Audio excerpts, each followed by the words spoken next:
Savez-vous que le bureau de poste près de chez vous risque de fermer? En 10 ans, la Poste a déjà fermé 7000 de ses bureaux implantés dans les campagnes françaises. Mais ce ne serait qu'un début. D'après le Parisien, plusieurs milliers de bureaux risquent encore de fermer d'ici à 5 ans. Valérie Acco, bonjour. Merci d'être avec nous. Vous êtes journaliste économique au Parisien et co-auteur de La face cachée de la Poste qui sort aujourd'hui aux éditions Flammarion. Que se passe-t-il du côté de la Poste? D'abord, pourquoi toutes ces fermetures de bureaux? On a tendance à penser que la Poste est un service public, donc que les bureaux ont obligation d'être là. La Poste est effectivement un service public, la Poste a effectivement une mission de maillage du territoire, mais le fait est qu'en 2010, la Poste, qui était une administration, est devenue une entreprise privée. Alors certes à capitaux 100% publics, mais une entreprise privée qui doit quand même être rentable. Et le problème des bureaux de poste, c'est que ce n'est pas une activité rentable. Ça coûte, bon an mal an, 4,2 milliards d'euros par an à la Poste.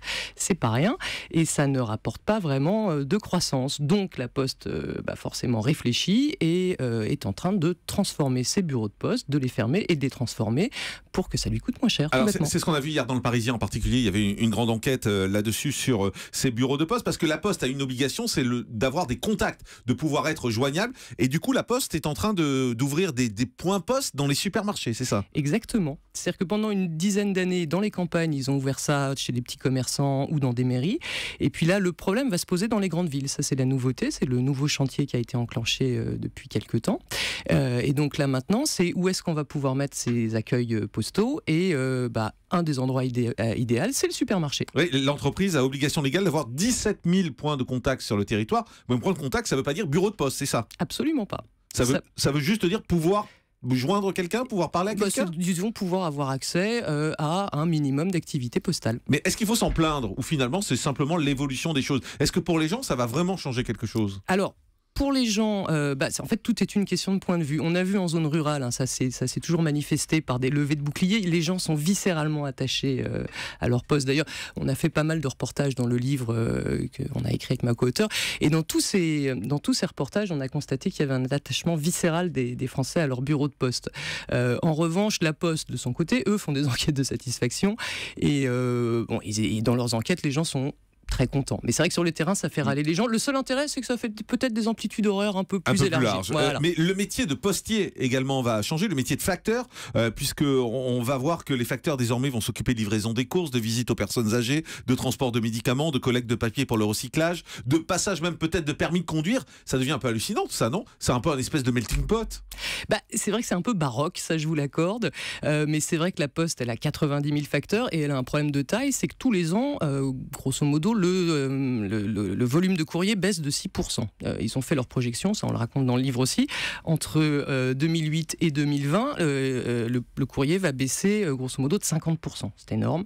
Donc il faut pouvoir trouver des activités pour occuper les facteurs et puis pour rentabiliser leur mission. Encore une fois, c'est une entreprise privée. Donc d'où les idées de livraison de courses, etc., etc. Donc ils testent plein de trucs, tous azimuts, avec plus ou moins de bonheur, reconnaissons-le, mais ils essayent. Est-ce qu'aujourd'hui il y a encore un avenir pour la Poste?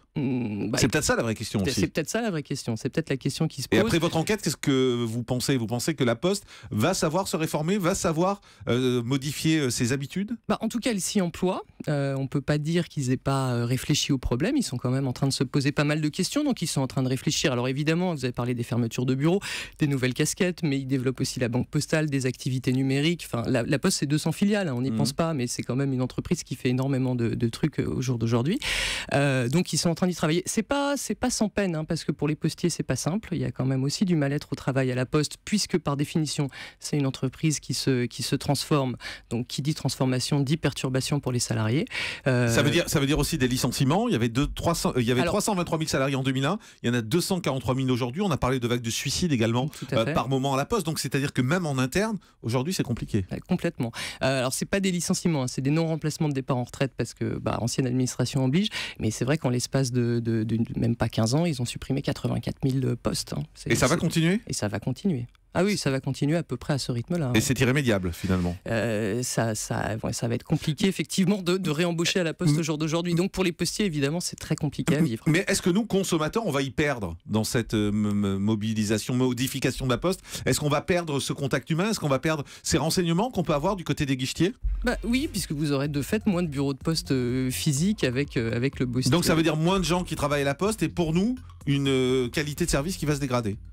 Disons que les postes qui vont être réimplantés en supermarché n'offriront pas toutes les palettes de services des postes. Donc moins de services. Moins de services. Merci beaucoup Valérie Acco d'avoir été avec nous, journaliste économique au Parisien, co-auteur de ce livre La face cachée de la Poste qui sort aujourd'hui aux éditions Flammarion.